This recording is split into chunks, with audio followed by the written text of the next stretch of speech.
ARES. Les podcasts de l'ARES.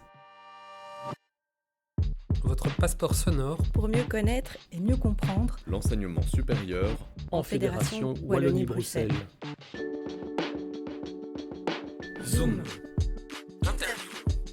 Là où les voix expertes résonnent, où les histoires se dévoilent Et où les idées prennent vie. Et où les idées prennent vie.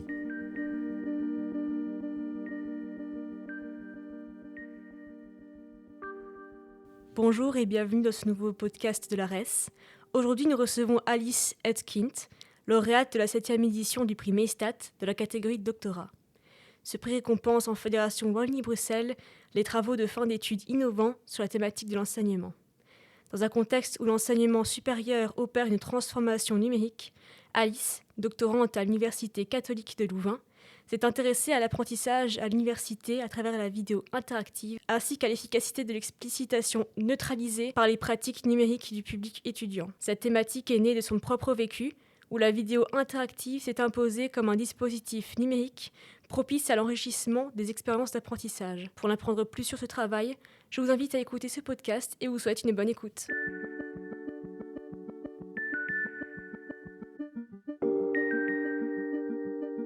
Donc, pourriez-vous nous expliquer ce qui vous a motivé à travailler sur cette thématique ? Donc, la thématique de la thèse, c'est la question de l'inclusion numérique à l'université. Donc, aujourd'hui, on fait face à une numérisation croissante de l'université, où donc les compétences numériques sont aussi importantes que les compétences langagières ou méthodologiques ou rédactionnelles qu'on peut attendre à l'université. Mais on a une idée reçue sur les jeunes selon laquelle, étant donné qu'ils sont particulièrement connectés, en tout cas pour la majorité d'entre eux, on assimile cette ultra-connexion à des compétences numériques élevées. Et effectivement, ils ont des compétences numériques, mais ce sont des compétences qui sont plutôt d'ordre social, communicationnel, relationnel, culturel. Et ce sont des compétences qui sont finalement peu en adéquation avec ce qui est attendu à l'école ou à l'université, et puis plus tard dans le monde professionnel. Et ce qu'il faut aussi mentionner, c'est que la Fédération Wallonie-Bruxelles a mis en place une politique d'éducation au et par le numérique dans l'enseignement obligatoire depuis 2023. Mais donc ça signifie que les étudiants qui auront bénéficié de cette formation n'entreront à l'université qu'en 2035. Donc ça signifie qu'aujourd'hui, la population étudiante, elle présente des compétences numériques très hétérogènes, très diversifiées, et que c'est principalement leurs compétences, leurs pratiques numériques privées, personnelles, qui les outils pour apprendre avec le numérique à l'université. Et donc, cette disparité au sein de la population étudiante, elle contribue à des inégalités d'apprentissage. Et donc, c'est la raison pour laquelle il faut veiller à ce que le numérique ne soit pas un obstacle supplémentaire à l'apprentissage. Ça, c'est vraiment la motivation derrière la thématique de cette thèse, c'est donc de s'assurer donc que les étudiants, que la population étudiante soit outillée pour le numérique éducatif dans une logique inclusive. Votre travail montre que tous les étudiants et étudiantes ne sont pas égaux face au numérique. Qu'est-ce que cela change concrètement pour leur apprentissage ? Effectivement, les étudiants ne sont pas égaux face au numérique. Et donc, les résultats de la thèse ont montré que selon leurs caractéristiques individuelles, et ce sont des caractéristiques qui avaient été identifiées et mesurées dans la thèse, donc il en existe probablement d'autres, mais en tout cas celles qui ont été étudiées dans la thèse et qui contribuent aux inégalités des étudiants face au numérique, elles sont au nombre de 3. Premièrement, ce sont leurs pratiques numériques antérieures. C'est-à-dire que les étudiants, ils ont des pratiques numériques qu'ils développent dans leur vie privée, dans leur contexte quotidien.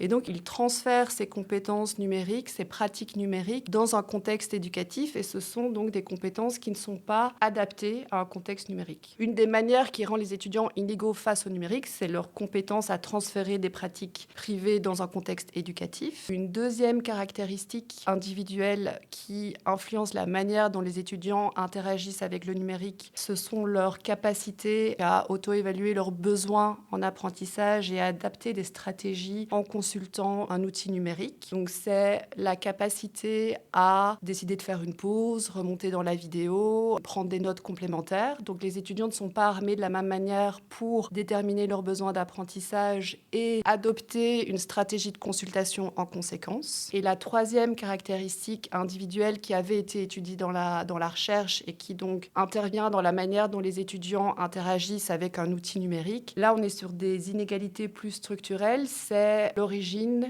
socio-culturelle de l'étudiant qui se caractérise notamment par le niveau d'études des parents et dans le prolongement, dans la manière dont ils ont pu être familiarisés avec les codes scolaires. Et donc, il y a certains étudiants, ils n'ont pas été familiarisés avec les codes scolaires et donc face à certains codes scolaires qui sont intégrés dans la vidéo ou dans l'outil numérique, ils n'ont pas les compétences pour les identifier parce que ce sont des codes scolaires qui n'ont pas été explicites. Donc, par exemple, dans la vidéo, il y avait des quiz qui étaient intégrés. Et donc, un quiz a pour objectif de permettre à l'étudiant d'évaluer son niveau de connaissance et de le corriger au besoin. Eh bien, il y a des étudiants qui sont d'origine socio-culturelle, socio-économique plus modeste, qui n'ont probablement pas été familiarisés avec les codes scolaires. Et un de ces codes scolaires, c'est de comprendre que l'objectif d'un quiz, c'est d'évaluer ses connaissances et de le corriger au besoin. Et donc, si ce code scolaire n'est pas explicité, n'est pas rendu explicite parce qu'en fait, il est considéré acquis par les enseignants, eh bien, ça les dessert dans la manière dont ils peuvent apprendre avec le numérique, ici notamment donc avec des quiz qui étaient intégrés dans la vidéo et qui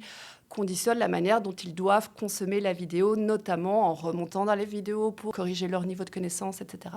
Si vous aviez une recommandation à adresser aux autorités politiques, quelle serait-elle ?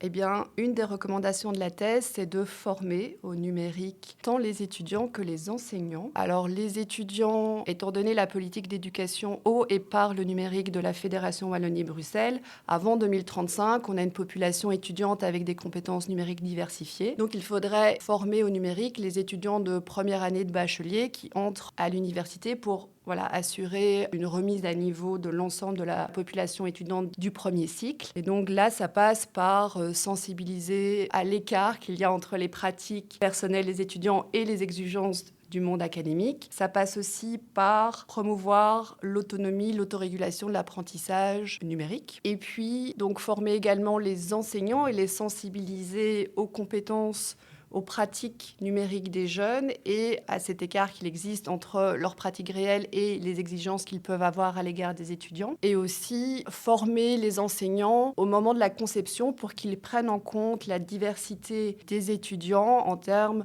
de compétences numériques, d'origine socio-culturelle, de capacités d'auto-évaluation, donc des capacités métacognitives des étudiants, de bien prendre en considération cette diversité-là pour pouvoir proposer des outils numériques adaptatifs qui peuvent proposer des parcours d'apprentissage différents. Pensez-vous qu'un jour, une intelligence artificielle pourrait offrir une interaction éducative presque indiscernable de celle d'un enseignant ou d'une enseignante humaine ? Non, en tout cas pas au jour d'aujourd'hui. Alors ce qu'il faut dire, c'est que ce qui a été notamment démontré dans la thèse, ce sont les limites de l'apprentissage à distance, c'est-à-dire que dans le cadre de ma recherche, on était avec des vidéos interactives, mais c'est également pertinent pour d'autres outils numériques, c'est que la vidéo interactive, tout le scénario a été conçu en amont et donc il est fermé, il est préprogrammé et il n'y a pas la place pour un échange direct entre l'enseignant et l'étudiant. Donc ça, c'est une des limites de l'apprentissage à distance et avec les intelligences artificielles adaptatives, on peut effectivement penser que la dimension adaptative permettrait de remettre un petit peu de richesse ou de nuance dans l'échange avec l'étudiant et de se rapprocher d'une certaine manière d'une situation d'apprentissage plus traditionnelle avec un échange direct entre un enseignant et un étudiant. Donc, dans une certaine mesure, oui, mais ce qu'il faut surtout mentionner, c'est que donc, dans la thèse, on a mis en évidence le fait qu'il y a une catégorie d'apprenants qui est plus vulnérable, qui n'a donc pas suffisamment développé des compétences d'auto-évaluation de ses apprentissages ou bien n'a pas suffisamment les clés pour comprendre les codes scolaires. Et donc, cette catégorie d'apprenants, elle rencontre déjà des difficultés pour utiliser l'outil numérique et atteindre les objectifs d'apprentissage dans le cas donc, de la consultation d'une vidéo interactive. Donc, s'il s'agit en plus ici de leur remettre la responsabilité de rédiger un prompt qui est pertinent, qui est cadré, pour avoir une réponse pertinente de l'intelligence artificielle, eh bien, c'est peu probable qu'ils en soient capables. Donc ici, on viendrait rajouter une couche supplémentaire de difficultés à une catégorie d'étudiants qui est déjà marginalisée, vulnérable. Et donc, a priori, ce qui est plaidé dans la thèse, c'est plutôt pour cette catégorie d'étudiants de rajouter de l'humain, de remettre l'humain au centre de la relation d'apprentissage pour que l'enseignant puisse venir identifier les difficultés, les incompréhensions et les corriger plutôt que d'externaliser la relation d'apprentissage avec une technologie. Merci d'avoir répondu à mes questions.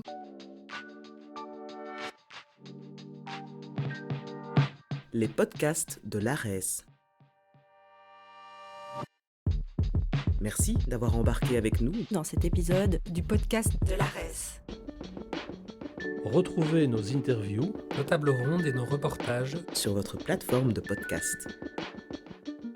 À bientôt Pour de nouvelles découvertes.